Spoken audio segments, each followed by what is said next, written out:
Hello, everyone, and welcome to Rocktown History's 2022 Third Thursday Talk Series webinars and in-person audience.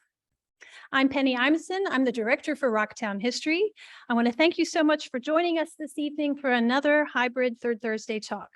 I extend a special thank you to the Margaret Grattan Weaver Institute for Regional Culture at Bridgewater College for sponsoring tonight's speaker. So big claps for sponsors. I also want to give a big shout out to honor the very valuable volunteers, members, and donors who make it possible to provide the excellent programs and exhibitions and genealogy resources that connect us here to our past and each other. So more shout outs. I know there are volunteers here, members, donors, and new friends. So we're very excited that everybody can join us. We are recording the webinar tonight, and it will be made available on the Rocktown History YouTube channel. If all goes well, sooner rather than later, or if all goes well, period. We'd love to hear from you. Nick will welcome your questions and comments at the end of the program. I will monitor the online chat, I hope, because that's my technical glitch this evening, and ask our webinar guests to add questions in the chat. We will do our best to repeat for our studio audience questions for the online folks. Repeat our audience questions for the online folks. For those of you just joining us, welcome to tonight's program on the Everything But the Bedroom Quilt. A look at the tapestry of textiles produced and used in the region, not including the quilts, that transformed the Shenandoah Valley houses into homes. I am delighted to introduce tonight's speaker. Nick Powers is Curator of Collections at the Museum of the Shenandoah Valley in Winchester, Virginia. A native of the Shenandoah Valley, Powers graduated from James Madison University in 2011 with a degree in history. In 2014, he graduated from the Winterthur Program in American Material Culture at the University of Delaware. At the MSV, Nick researches, exhibits, and lectures on the museum's collection of Valley fine, decorative, and folk art, as well as the collection of American, European, and Asian art assembled by the museum's benefactor, Julian Wood Glass Jr. Nick is also the author of several articles on the Shenandoah Valley and Southern decorative arts and material culture. So clearly we have someone who knows what he's talking about this evening, and I want you to join me as we welcome Nick Powers for our Everything But the Bedroom Quilt.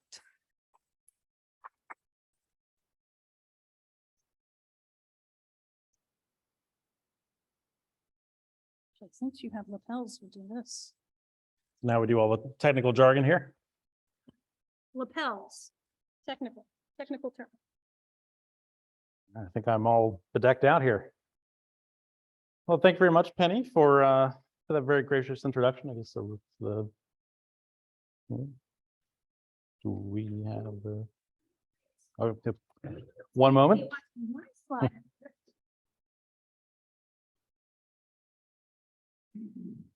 Well, thank you all for being here. Whether you're here in person or here virtually, I'm very excited to be with you tonight to share some of the highlights and insights into the really broad collection of Valley textiles in our collection at the MSV. And of course, since we're in Rockingham County, I had to include a few examples from Rockingham County that we'll see in a little bit. But really, the Valley has long been recognized for its strong and really fabulous quilting tradition.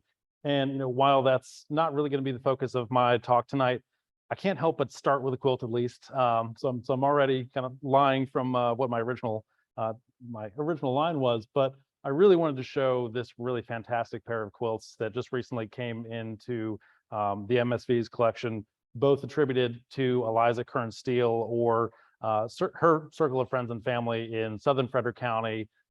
Stephen City today, in her time, would have been Newtown, which actually appears on some of the right-hand quilts in Iron Galling signatures, made between about 1845 and 1848. And the turkey tracks pattern quilt, which is you can see here on the left, is really a tour de force of Valley textile making. Decorated inside the medallions is trapunto stuffed work, which we'll talk a little bit about more when we talk about whitework. And also it has really fantastic glazed cotton chintzes that are throughout the entire piece. And these two quilts even have some shared fabrics between them. So if you can see on the right-hand side here, the chimney block with this orange check pattern, that even appears as the inner part of the, I guess that's the stamen. There's a reason I'm in decorative arts and not in gardens. Whenever we're walking around the gardens, people ask me, well, what flower is that? I'm like, you're asking the wrong staff member. You know, if you want to cut down a tree and ask me what wood is inside, I can tell you. But you know, these are two really great examples from our collection that were recently on view. So hopefully next time we come to the MSV, they'll be back on view again. But quilts, even as exemplary as these two, are only one facet of the tapestry of textiles that were produced, consumed, documented in the Valley. So instead of everything but the kitchen sink, tonight we'll draw largely from the MSV's collection, but along with a few others in private collections and other institutional collections, we will consider everything but the bedroom quilts. So in the Valley, as well as in other places in early America, textiles hung from windows, they protected and accompanied tables and other furniture forms, they adorned the body, and in a few cases that we'll talk about towards my end of my talk tonight, they were also used to protect the home from disaster. And when considered together, they reorient our understanding of Shenandoah Valley houses into homes where people interacted with textiles as part of the materiality of everyday life. And of course, not all of the plethora of textiles that were in the Valley historically have survived today. And just briefly, I wanted to show you this extract from the 1854 estate inventory of the Matthew Bryan household in Rockbridge County. There are some really great hints in here. At the top right, we have a few names, pattern names of quilts, including really interesting Buena Vista in Rockbridge County. If anyone knows a Buena Vista quilt, pattern quilt, I would love to know that. I'm really intrigued what this localized pattern name might look like. I should also say that our knowledge of Valley textiles is continually evolving, and I find myself having to continually weed out the imposters from the genuine article. I was really inspired to see the exhibition that Penny and her staff have put together with such great provenances of where individual coverlets came from, because we're so often left wondering what the family histories are, who the original makers are. And the first time I gave this talk a couple of months ago in June, I showed this blue and white double weave coverlet that's inscribed along one of the borders in it's double weave, so you can see it on both sides.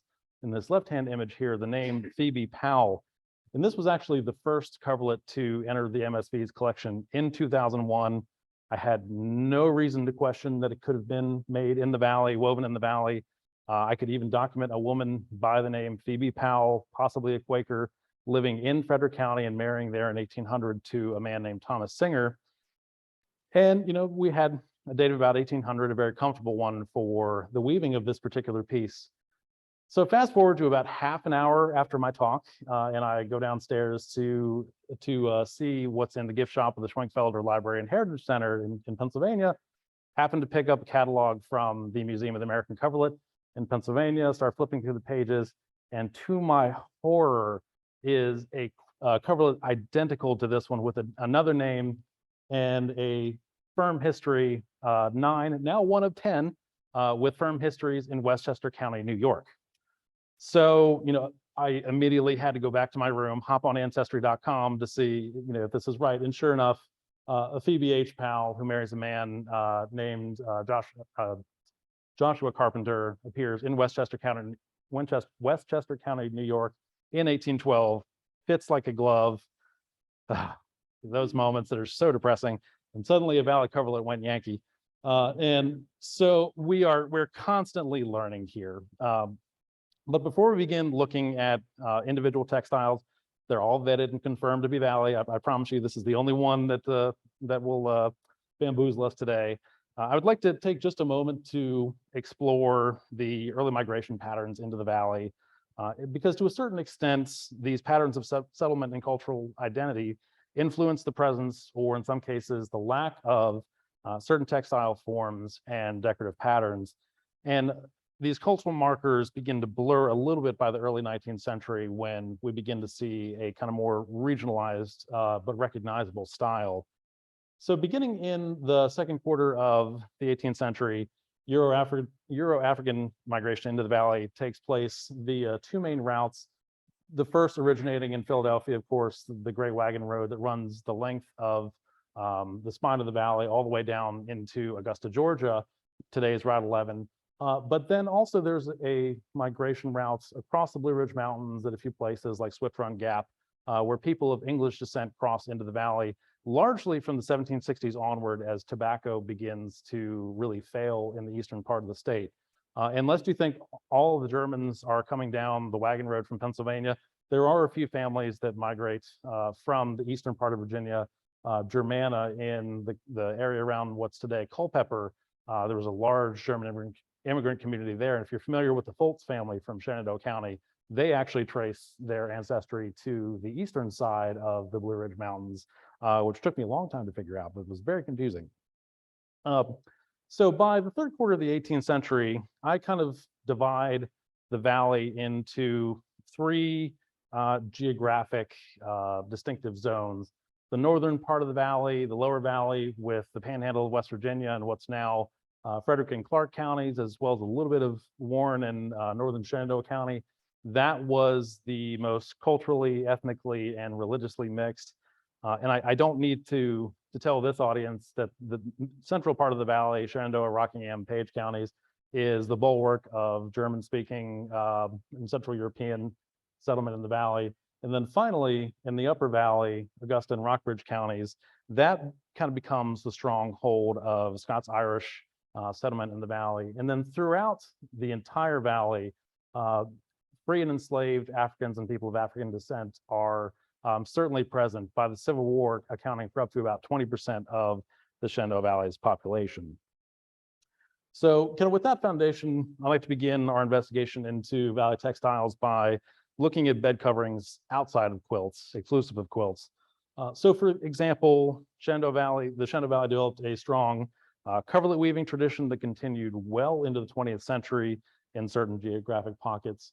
And estate inventories like this one of Elizabeth Walker Joll, who's actually one of my direct ancestors in Frederick County, attest to the presence of things like counterpanes and coverlets, or as they're often spelled in 18th century records, coverlids, in early Valley households. But I have yet to see a Valley example of one of these textiles that has a firm history and documentation to the 18th century.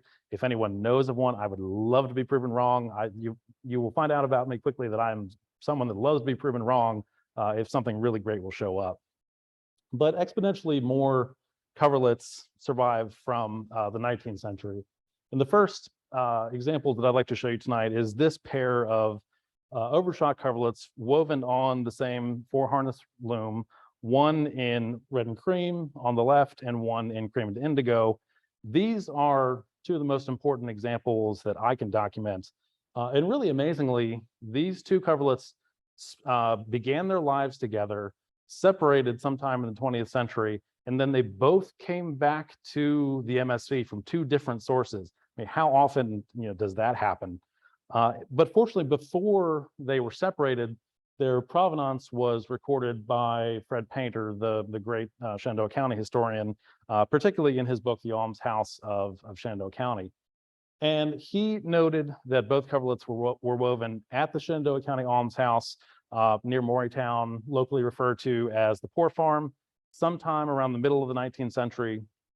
But the property's origins actually go back much earlier than that, dating back to the 18th century as a glebe farm, or property owned by parishes during the colonial period and set aside to produce livelihood for the Anglican minister for that area. So of course, the Anglican Church is, in the colonial period, the only state recognized church anywhere in America.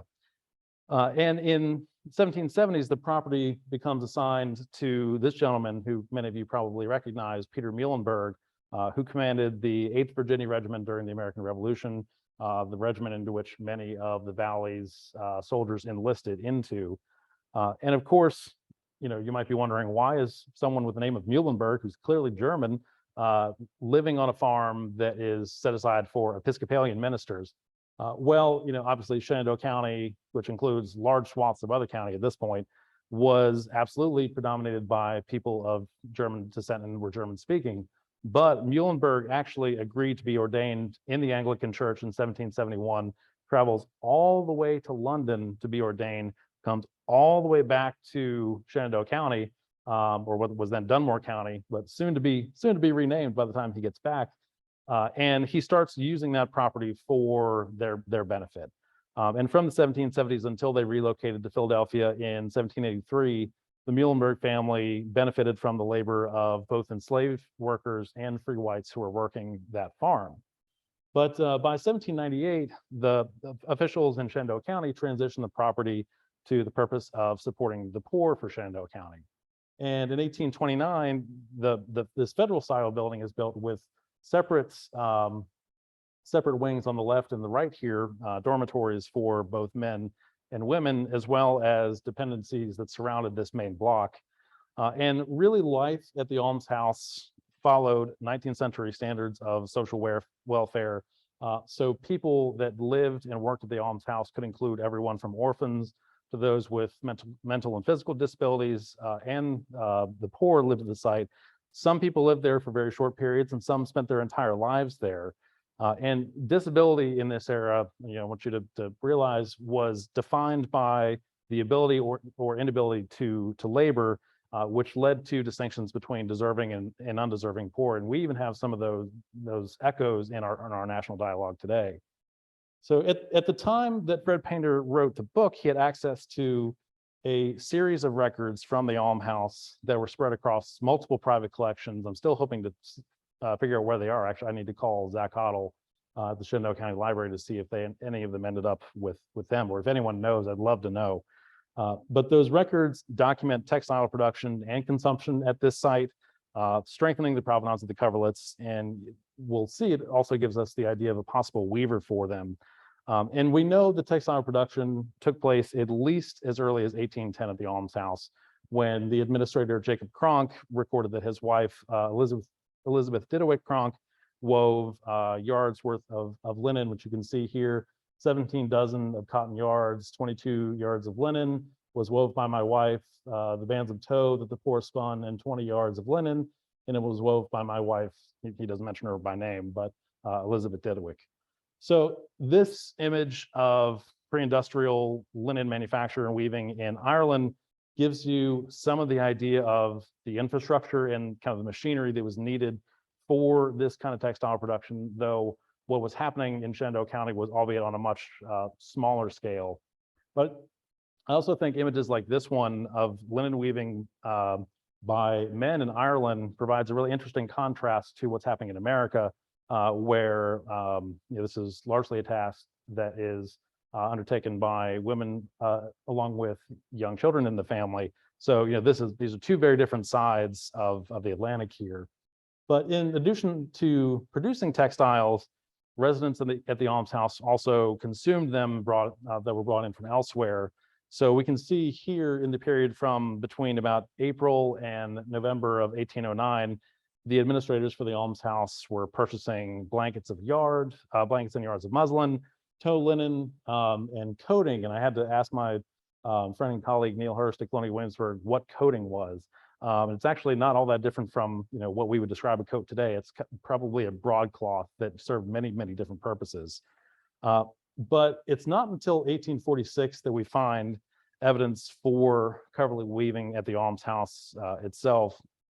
And it stretches through 1857, giving us a nice working date of 1846 to 57 for the surviving coverlets to have been made.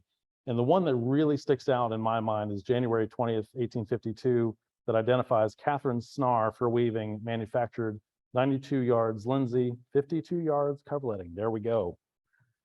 So who was Catherine Snar? There were several women by that name living in Shenandoah County at the time, but one really sticks out to me. In the 1850 census for Shenandoah County, Catherine Snar, 44 years old, appears living in the household of Jacob Snar. I think he might possibly be her brother.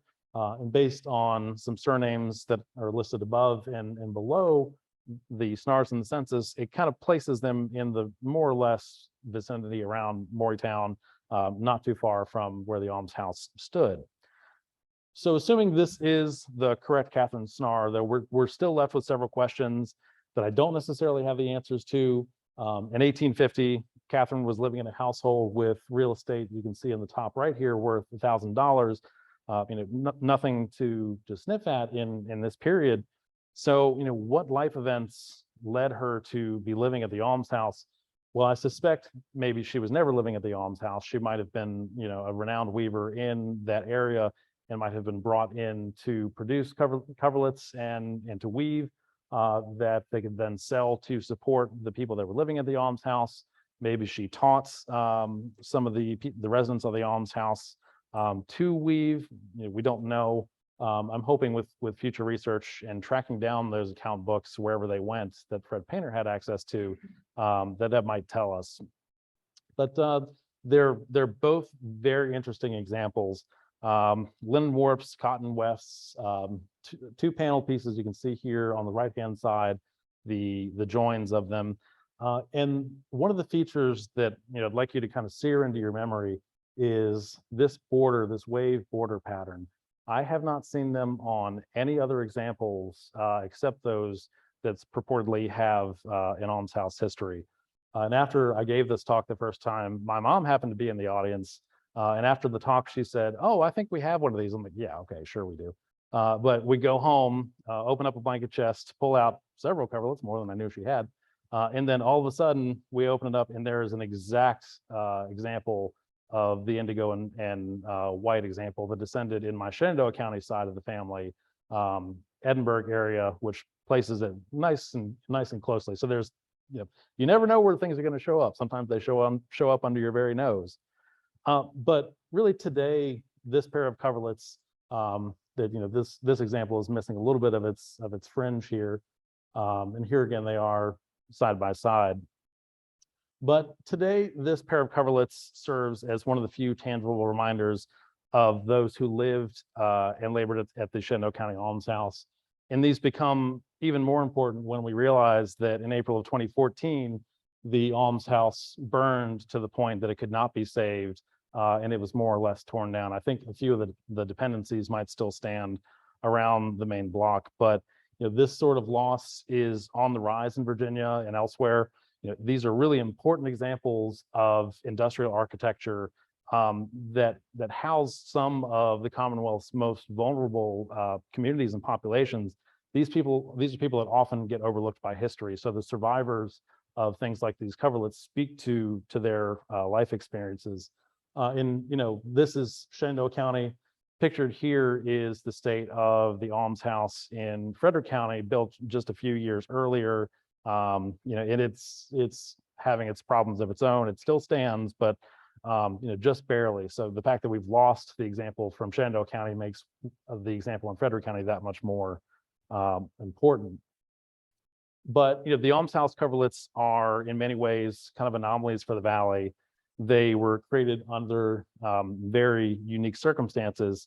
Other coverlets like this one made for Louisa Lindhaus Hinkle, who lived both in Shenandoah and Rockingham counties around made this example probably made around 1875. This demonstrates how valley coverlets fit a little bit into larger, more quotidian patterns of Appalachian material culture. You see examples very similar to this made up and down the Appalachians into West Virginia. And woven into the design of this coverlets, you've probably seen this on innumerable examples, are those threads, that light purple mauvish color. And that mauve color, as many of you probably know, is achieved through dyeing with pokeberry, or you might know it better just as poke, often found at the edges of woods. And it produces these really dark purple berries that are poisonous to us, but they are very common foods for songbirds. And collectors sometimes tend to overemphasize and romanticize the presence of or the absence of pokeweed in Shenandoah Valley coverlets. It can be indicative of a valley origin when it's accompanied by a strong history like this one, but it was a common dye used throughout Greater Appalachia, not just in the Valley.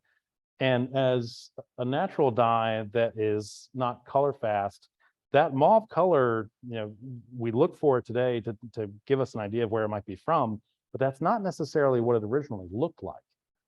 When they're first dyed, particularly in multiple baths over and over and over about a 10-day span or so, those threads dyed with pokeberry take on this really bright red hue that in some ways, it's more akin to cochineal, bugs that are coming from Central America, with largely today Mexico, that are literally ground up and become the basis for the pigment. So this is a little bit of a more economical way to achieve that color. But because it's an organic dye, it's coming from a plant-based material, over time with exposure to lights, it fades to that mauve color. So I was actually really excited to see in the exhibition that there were several skeins of thread that were dyed with this much brighter color. I'm also really happy to say that pokeberry dyeing is seeing a resurgence. These two photos came from Google, from a few folks who are trying to dye pokeberry today to reinvigorate that trade. So as it happens, this example does retain a strong family history of having been made by or for Louisa Catherine Lindhaus Henkel. She was born in Newmarket in Shenandoah County in 1858, marries Cylon Ambrose Henkel, who lived in Page County by 1880, and later they moved to Timberville, not too far away from us here. And she married into the Henkel family, obviously one of the largest and oldest German families in the Valley. And she was also, we tend to think of German-speaking peoples being here since the 18th century, but she's actually a very interesting example of migration that comes into America with the later wave of German migration, the 1830s, 1840s, 1850s. And if we turn to the census, we can see in 1870 that her father, Conrad Lindhaus, is actually, his place of origin is listed as H. Kastel, Germany, which is probably a corruption of Hesse-Kassel in central Germany. And I was so excited tonight when I walked into the gallery. There was a chest, a painted chest that had the name Conrad Lindhaus carved into it. And I'm like, why do I know that name? That's really familiar. And I'm like, I'm showing a coverlet. So the coverlet that I just showed you was made by the daughter of the man who likely brought that chest from Europe with him when they migrated sometime in the 1840s. I love it when those things happen. You walk in and they just literally fall into your lap. So before we move on to other examples of pieces that show up throughout the Valley that are not bed coverings, I want to take a moment just to talk about the kind of the paucity of tied beater wand. You might know them better as jacquard loom woven coverlets. Coverlets that are woven on looms that give you that double-sided effect. And really simply put, coverlets of these types, they seem not to have been particularly popular in our region based on the number of surviving examples. In fact, we have no examples in the MSV collection. I had to kindly turn to my mother, who let me photograph a couple that she had in her collection, both of which, interestingly, are from the Panhandle of West Virginia. I have not seen an example that's supposedly there were some that were made by the Steele family, the same family that you saw the quilt earlier in Stevens City. I'm hoping to find an example of that, but they don't seem to have been made south of Frederick County. So for whatever reason, the German-speaking population in this part of the Valley, wasn't particularly pleased with them. But on the screen here are two rare examples, both of which were woven in the Panhandle of West Virginia, showing really strong Pennsylvania influence with these distal pink and rose borders. The example on the left, signed by Jonathan Double, who's working in Martinsburg and Berkeley County, and the example on the right from Colin C. Porter's factory in Jefferson County in Charlestown. Jonathan Double is born in Maryland around 1806, but he spent most of his life living in Martinsburg alongside his wife, Caroline, born in Pennsylvania, and multiple children. And this is actually the only census record that lists him in 1850 working as a weaver. And notably in the same year, the slave schedule, the inventory of enslaved people throughout the United States, there is also a 12-year-old boy listed as living in the double household. And that makes me wonder what role enslaved people played in the weaving of textiles up and down the Shenandoah Valley. We don't really know. That needs a lot more research. But for double, at least, weaving did not seem to be the most stable of trades. By the 1860 census, he's listed as a railroad hand. By 1870, he was working in a machine shop, and he had died by October 1879. So here we have a couple of details of that coverlet, but he very proudly marks in the corner blocks that he is living and working in Martinsburg, Berkeley County, Virginia. Again, another 2-loom width coverlet with a center seam, has survived with its original frame, which is really fantastic. And if we contrast that to Colin Porter, the maker of the other example, with double, we had someone who was kind of seems to be working in his own small business that we would equate today. Porter, on the other hand, seems to be more of a textile manufacturer who employed multiple people and also enslaved several individuals. Porter was a native of Jefferson County. He does not appear in the 1850 census for the area, which is the date that appears on the coverlet itself. But by 1860, he's listed as a 47-year-old woolen manufacturer, which is interesting, and with over $10,000 worth of real estate and $20,000 worth of personal property in 1850. That's a lot. But also living in his household, if we look at the bottom here, 26-year-old Adam Young, who works as a fuller, someone who draws and makes felt. So they're making woolen manufacturing as well. So this is a big enterprise. But by 1870, he appears as a retired woolen manufacturer. This is only 5 years after the Civil War and the burning of the valley, and his real estate is listed at $65,000, and his personal estate is listed at $75,000. So he seems to have come out of the Civil War okay. But prior to the war, he seems to have reinvested his growing wealth into the labor of enslaved people, some or all of whom might have been working in textile production. The 1850 slave schedule for Jefferson County lists 4 enslaved people working in his household, 2 men, 1 woman, and a small girl. And by 1860, that number had ballooned to 9 individuals, 6 of whom were under 15 years old. Porter died in 1874, still leaving $15,000 to his widow alone. And while we can document him in census record, there's a lot more research that needs to be done into the operations of his factory, what other textiles were being produced there, as well as kind of coverlet weaving of this type just in general. So before we move away from bed covers, I also want to explore very briefly one more related Valley woven form, and that is blankets. Records indicate that in the late 18th century into the early 19th century, that people in the Valley were utilizing a combination of domestically produced blankets as well as imports from urban centers on the coast like Philadelphia and Baltimore that were probably in turn being imported from across the sea in England. So pairs seems to be one of my themes today. We have a really rare surviving pair that date to the post-Civil War period. Again, woven in 2-panel pieces right down the middle, and they're almost identical until you look very closely at the top. The borders are slightly different. And there's also one other difference between them. The left-hand example here, if we zoom in on the bottom right-hand corner, stitched in white thread are the initials MP, standing for Mary Pennywitz of Mount Jackson, in whose family they descended.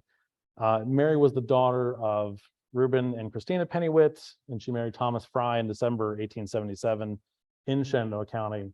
And so here we have a record in the Shenandoah County documents recording their marriage, identifying Mary as being 22 years old and Thomas being 27. So he was several years older. But their date of their marriage in 1877 is significant because it helps us to date the blankets, since Mary signed only one of the blankets. She was using her maiden initials, which helps us date these two presumably sometime a little bit before 1877. And sadly, she and her family did not live to enjoy them. She passed away two decades later at only 38 years old. But in contrast to some of the coverlets we've seen today, the orange, the reds, the purples, the browns, and the turquoise threads that are in these blankets, they illustrate the move towards synthetic dyes in the latter part of the 19th century by Valley makers. And this pattern, like this, seems almost modern to me. It's a pretty garish combination if you really think about it. But if you place them in the context of the 1870s with the era of crazy quilting, or parlor throws as they were known better in the period, with these really bright combinations of silk, taffetas, brocades that are really made among the wealthy. And on a decidedly more rural scale is this example made by Ida Gokenauer Balzerman in our collection. And this one has, instead of a lot of those more expensive fabrics, wools, cottons that would have been much more accessible to small farming family in the valley after the Civil War. There are certainly, there's no lack of imports that were available too. So there's very much like the coverlets, there's still a lot more that we need to learn about things like woven blankets, but more is appearing all the time.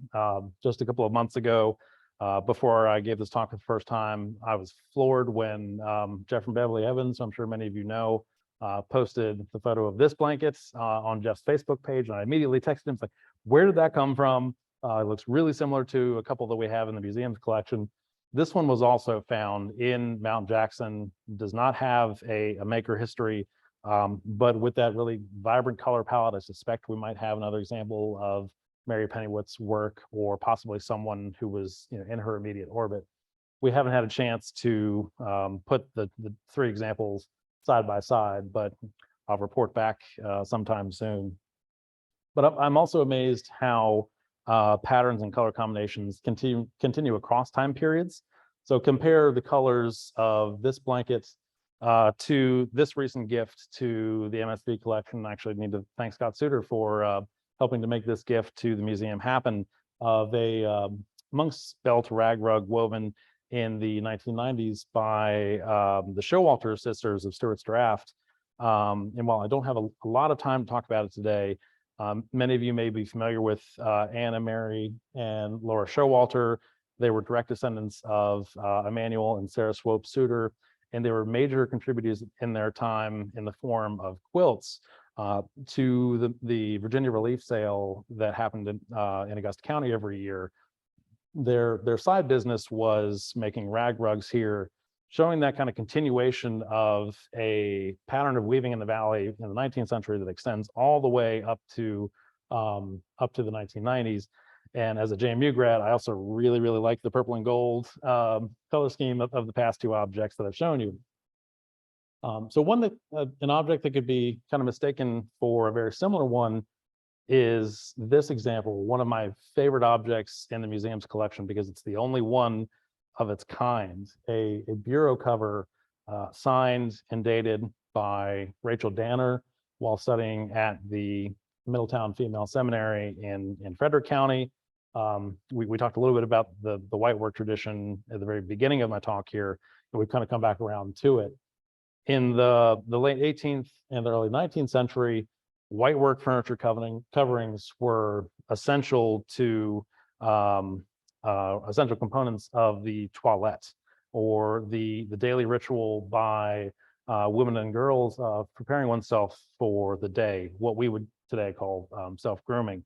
And I love English print sources as examples of illustrating the decorative arts. So here we can see two ladies preparing for the day, sitting at furniture forms that are covered in these white, loosely draped textiles.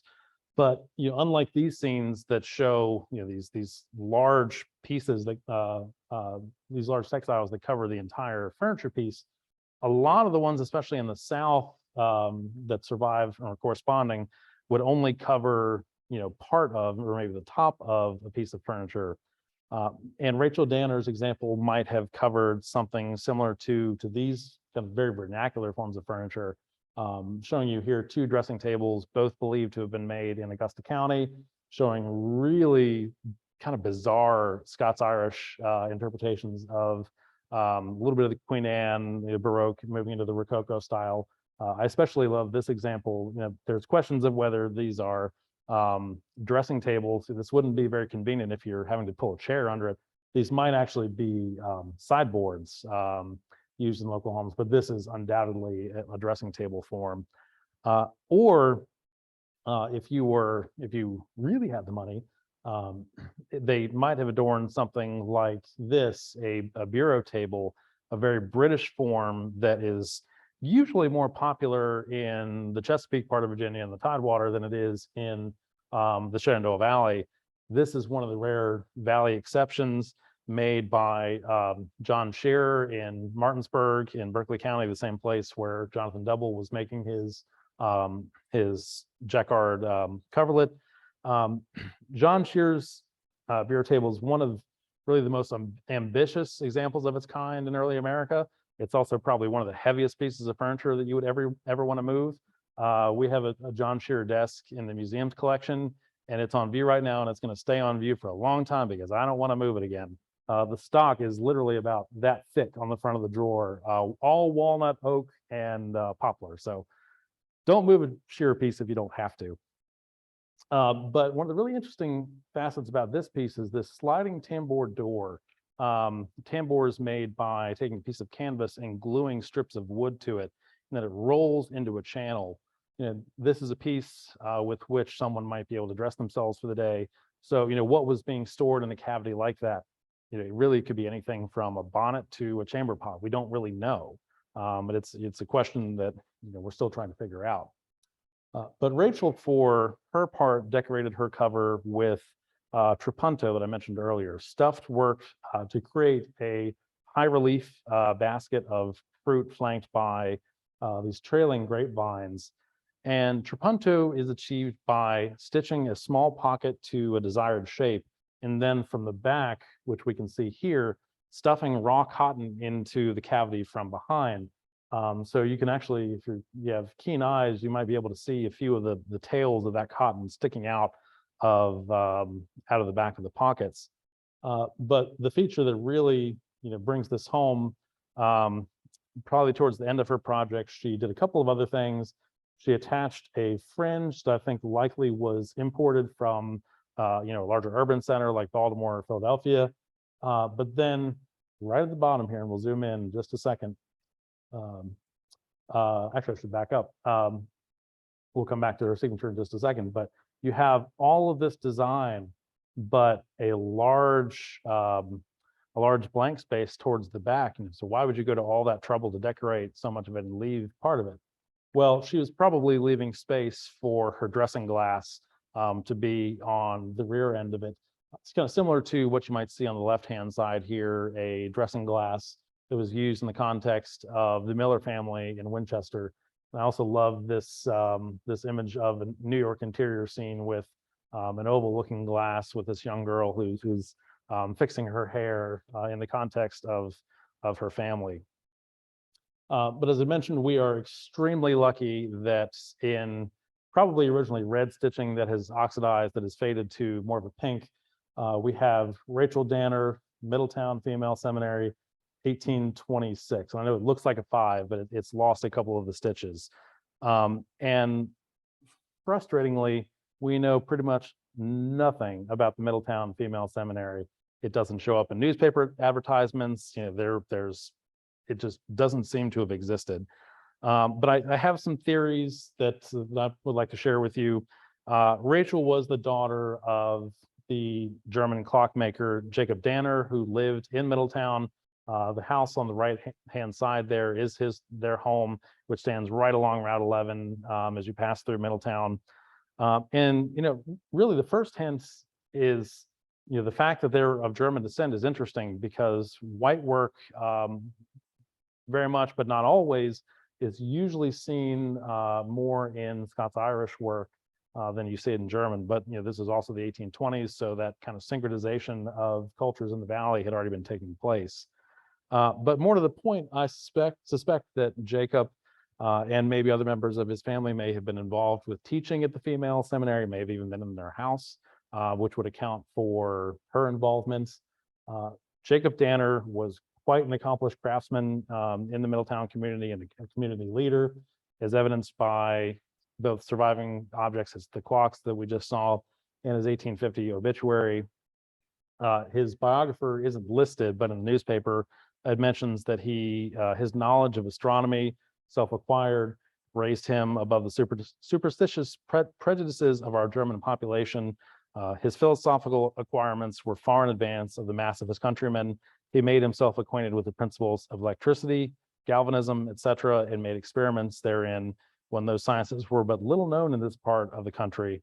In his younger years, he wrote a good deal of poetry, some of which possess considerable merit, nor are his watercolor paintings to be condemned.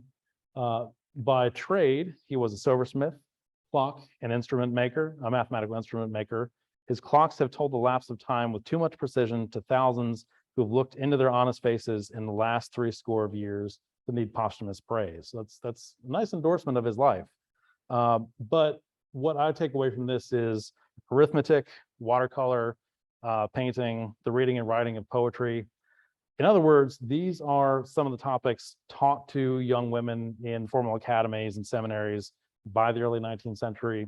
Maybe Danner passed on his expertise in some of these topics to the next generation as part of a larger curricula that also included needlework and embroidery. And so I wanted to show you these two samplers that were made in the Middletown area a little bit before and a little bit after the date that appears on her piece. And actually, this one descended in a branch of my family. So, if anyone knows any more about the Middletown Female Seminary, you've ever seen it in the newspaper, please let me know. We'd like to find out more, but if you're interested in learning more about the sampler tradition, at least in the northern part of the valley, I would highly recommend you to Mary Robert's catalog, When This You See, Remember Me, that largely looks at samplers from the Winchester and Frederick County area. To date, as far as I'm aware, we don't have any of Jacob Danner's watercolor paintings, but we can gain a little bit of an appreciation of his style through the clocks themselves. I suspect he was painting some of his own dials during the period of the War of 1812, when British enameled dials could not be brought into America because the British were not trading with us. And we don't have examples of his painting outside of the clocks, but we can turn to other craftspeople and some of his contemporaries, like Jacob Fry, the clockmaker. I'm sorry, Caleb Davis, the other half of that partnership. Caleb Davis, the clockmaker working in the Woodstock area. This really beautiful painting descended in Jacob Fry's family. It's now in Colonial Williamsburg's collection, thought to have been painted by him. And this composition has always really struck me as very similar to scenes depicted in silk embroideries produced throughout the American South. So there's some dialogue going on here that we haven't quite figured out. But as I mentioned, Rachel Danner's work is significant as the only example of a signed and embroidered bureau cover made in the valley that I can document. But it is one of only many whitework pieces produced in our region over the centuries. And in fact, in parts of the Upper Valley, Augusta and Rockbridge counties, where Scots and Scotch-Irish settlement was so prominent, the whitework tradition continued into the early 20th century. This counterpane, dated 1902, probably from Highland County, is an excellent example of that. And I'm sure many of you are probably aware of it. You probably have copies at your houses, but just in case you don't, a great survey of whitework in the valley was done by Jeff and Beverly Evans many years ago at the Virginia Quilt Museum. If you don't have a copy, make sure to pick one up. So the last object that I'd like to show you today brings us full circle. Once again, visit the idea that the study of valley textiles is continually evolving. In 2020, we acquired this object. which descended right here in Rockingham County in the Ziegler family of Timberville, the same line of the family that operated the Ziegler pottery in the 19th century. And we believed it to be just a really large grain sack. It's quite a bit long, at 59 inches. It's a little bit longer than your usual grain sack. Like this example, these are not to scale, but it gives you a little bit of an idea. Compared to this example from Stonyman in Page County. And so we began to question, what was going on here. And again, I'm very grateful to my friend and colleague, Neil Hurst at Colonial Williamsburg, for sharing a little bit of research that he did that I think reveals the answer for us. So in 1785, the Amicable Fire Society of Boston outlined some safety requirements for homes that they served, dictating that, quote, each member shall keep constantly in good order, hanging in some convenient place in his dwelling house, 2 leather buckets, 2 bags, and an iron bed key. The bags to be 1.5 yards in length and 3/4 yard in breadth, with strings at their mouths. The buckets and bags to be marked with the owner's name under the penalty of 5 shillings for neglect in each particular, unquote. So as it turns out, we acquired a rare surviving Shenandoah Valley firebag. The dimensions of this sack, they conform almost within an inch of the recommendation by the Amicable Fire Society in Boston. And also in accordance with the Fire Society's instructions, the bag has a drawstring at the mouth, and it is also inscribed with the identifying information that you can see here with John Ziegler's name and the date of November 14th, 1812, or possibly it could be bag number 14 and the date 1812. In the era of rampant home fires, these fire bags, they were one of your first line of defense for home protection, along with fire buckets that are also mentioned in that Boston quote. And so once again, we can turn to print sources to see how these bags were used in context. I always love to go to a Thomas Rowlandson print because there's always so much going on. There's always madness in his work. You're seeing here the Inn Yard on Fire from 1788. The print depicts boarders who are fleeing a blaze that's threatening to consume a country inn and a coach service in Kent on the southeastern coast of England. And like any good Rowlandson prints, there's a lot going on in the inn and the fire yard. Everyone is dressed in their undergarments, so it's very likely that this fire takes place in the middle of the night. Everyone's waking up and trying to react to it. At the bottom right, we have a man who's being pushed in a wheelbarrow with a pair of crutches. That is the 18th century accepted symbol for someone with gout. So he's not able to push himself, so he's being escorted out. And this poor man is just trying to get away with his trunk intact, but the dog decides maybe he wants to pull on that extraordinarily large queue. And then in the back, in a crime against furniture, this man is tossing a looking glass and a tripod, probably a tea table, right on top of this woman who is in for a really bad time in about 3 seconds. But what I want to draw your attention to is what's happening on the balcony right here in the back of the image. And we'll go to the next slide and zoom in. You can see that he has a large sack over his shoulder and they're running out as fast as they can. That's probably a fire bag. And the intent is, as soon as you're aware of the fire, you grab the bag, throw as many of your, movable valuables as you can, throw it over your shoulder, and you run out. The Fire Company of Boston also recommends that you keep a bed key. I'm trying to figure out why that is. Maybe textiles happen to be alongside enslaved people and clocks, the most valuable objects that are usually in American households. So I'm not sure that I would want to take the time to roll up my mattress and chuck it out the window before trying to save myself. But hey, whatever makes you sleep at night, I guess. But these were very much meant to be used in tandem with fire buckets, and I would suspect that these bags were rolled up and placed in fire buckets for when they were needed. This example is in the National Museum of American History's collection, but is right here in Shenandoah County, nearby in Shenandoah County, owned by Dr. Solomon Henkel, the co-founder of the Henkel Press and also a physician in Newmarket. And his medical background is hinted at by the mortar and pestle that appears on it. And he had quite a bit of property to protect. Here we see the interior of the Hinkle house on Route 11 in Newmarket.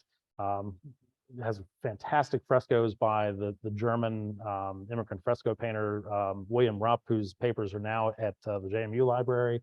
But what really makes their property unique is this building standing directly behind the house. This is Solomon Hinkle's apothecary. So this is where he is enacting his medical business. And actually, when I was a undergraduate at JMU, I was part of the team that put together the nomination for the National Register for this building.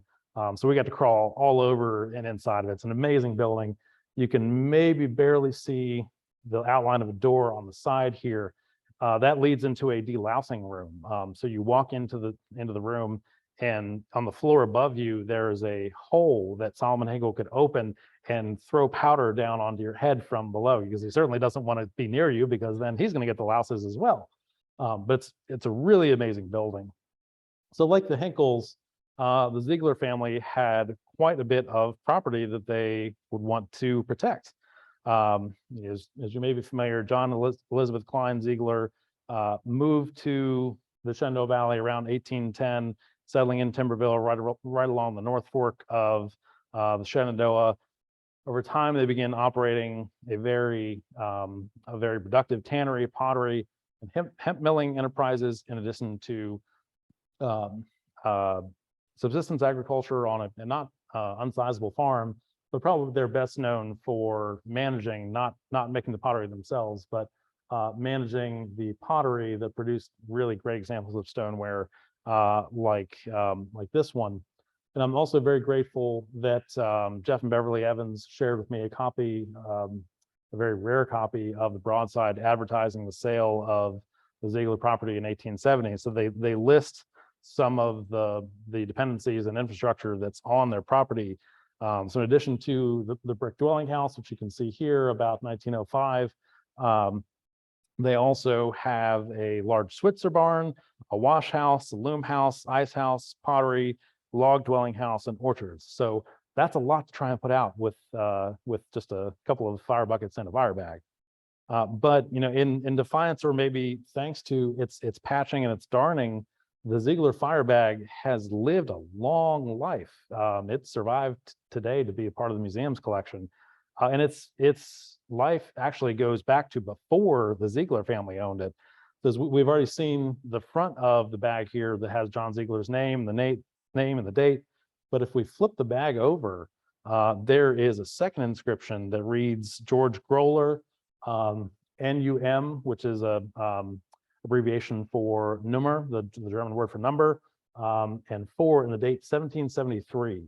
So this single object of rough spun linen or some sort of sackcloth has been in continuous use from 1773. Probably the Ziegler family acquired it secondhand and found it valuable enough to their way of life to have carried it all the way down from Lebanon County, Pennsylvania, into the Shenandoah Valley. And I've done some preliminary research into George Groller, and there was a man who served by that name during the American Revolution. Unfortunately, his home colony is not listed, but I suspect it's probably Pennsylvania. So this simple utilitarian fire bag saved for centuries across two families, along with some of the other objects that we've seen today, they only kind of hint at the bevy of textiles found in Shenandoah Valley homes of the past and some of the present. So some were, as they say in Pennsylvania, made just for nice. Some kept you warm on those cold winter nights. I think tonight might be one of those nights. But as like we saw with this last object, some also try to keep you from getting a little too warm. So with that, I'd like to thank you for joining us tonight, and I'm happy to answer any questions.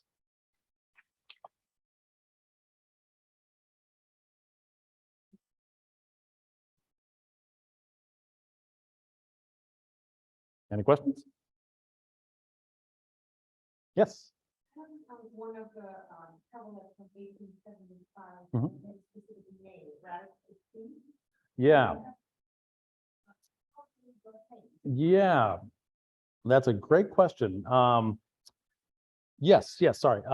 The question was, when we're looking at the Lindhaus Henkel coverlet, there was the pattern name Braddock's Defeat associated with it. So the question was, how do coverlets get their name? The simple answer is we don't really know. It probably starts off as a localized pattern name, kind of like we saw the Buena Vista quilt that we saw earlier in the 1854 inventory. It's a localized pattern name that's that gets adopted one place, and then over time it spreads. As people move and they carry their objects with them, the name spreads. Some of them might also be collectors terms that were applied to them in like 1920s, 1930s. But most of them probably have origins to some community. Braddock's Defeat is referencing, and that one in particular is referencing Edward Braddock, the British officer who was at the beginning of the French and Indian War, 7 Years' War, was in charge of all British colonial forces in America. He went alongside a young George Washington trying to take Fort Duquesne, which is now Pittsburgh, was soundly defeated by a kind of guerrilla force of French and Indian allies, was killed and buried in the road. We still don't quite know where he was buried. So I suspect that pattern name might come from Pennsylvania, mid-Atlantic, since most of Braddock's history was in that area. But that's a guess. Any other questions? Do we have any from the internet? Okay. One of our coverlets Oh. downstairs is We Surrender. Mm-hmm. It turns out that we had two in that pattern. Hey. Great, thank you. Sure.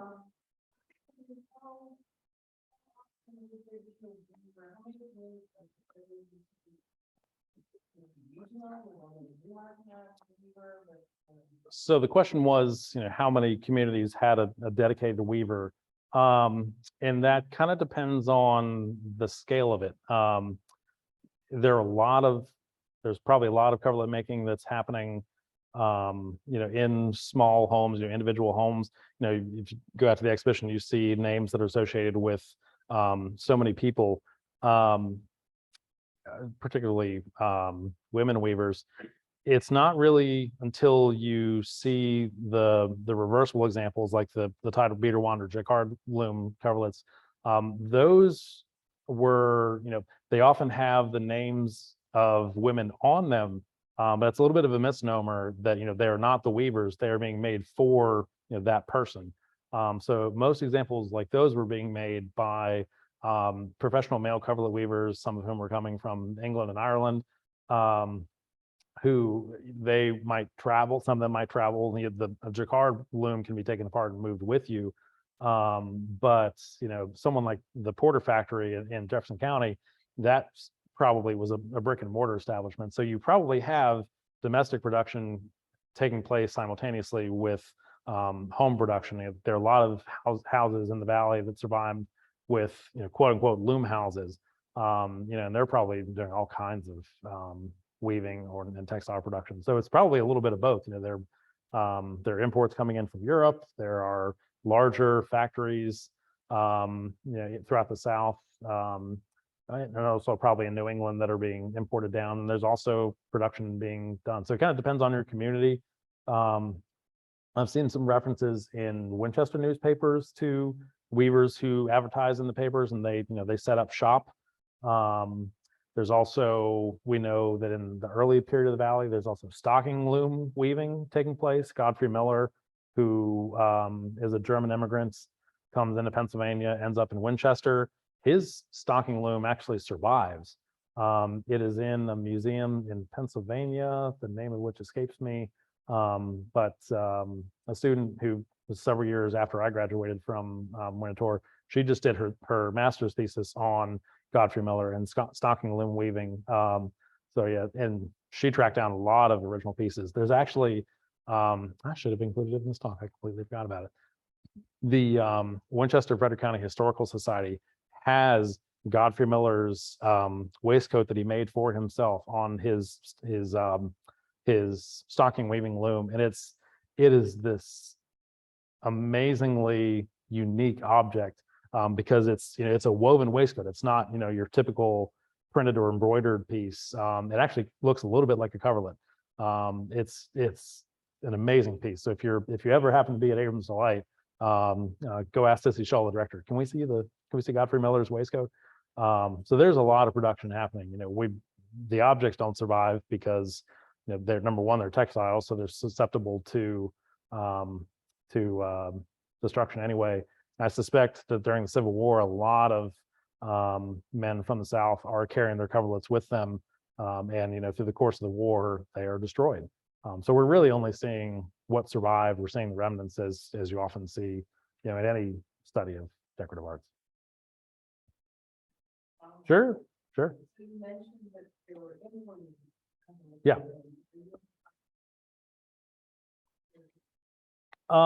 You see examples from New England that are made, kind of larger coverlids that are made in like Massachusetts, Connecticut, all that kind of thing. You don't see a whole lot from the South, at least that survives. At least in Eastern Virginia, they're probably being imported from England and Europe. Some of them might have made their way over the mountains with early immigrants, but they just don't survive. Or if they do survive, they've been stripped of their histories a long time ago. So unfortunately not. There are some other forms that I didn't mention because they're a little outside of the valley. The Museum of Early Southern Decorative Arts down in Old Salem has what's called a bed rug made in Wythe County. And it is exactly what it sounds like. It is a woven rug, but in the late 18th and early 19th century, it is meant to be a bed covering. So imagine just take a big carpet and pop it on your bed. And that's pretty much what it is. And it is, to my knowledge, the only Southern example. There's some New England examples that survive, but so we're, like I said, we're only seeing the remnants. Sure. Any other questions? All right. Well, thank you very much. Thank you very much. Okay.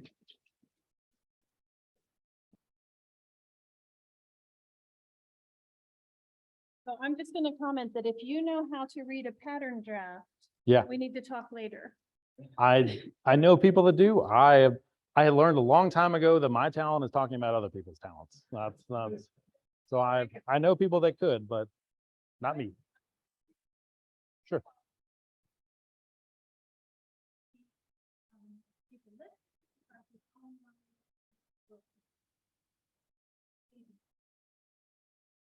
Thank you to everyone who joined us this evening. I appreciate you choosing to spend your time discovering more local history stories. If you appreciated the program, I invite you to like, follow, and share the Rocktown History Facebook, Instagram, and YouTube accounts where you will find additional history news and notes.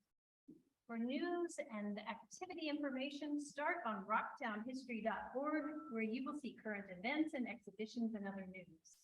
For the upcoming calendar and details of past programs, check out the Learn tab on the website.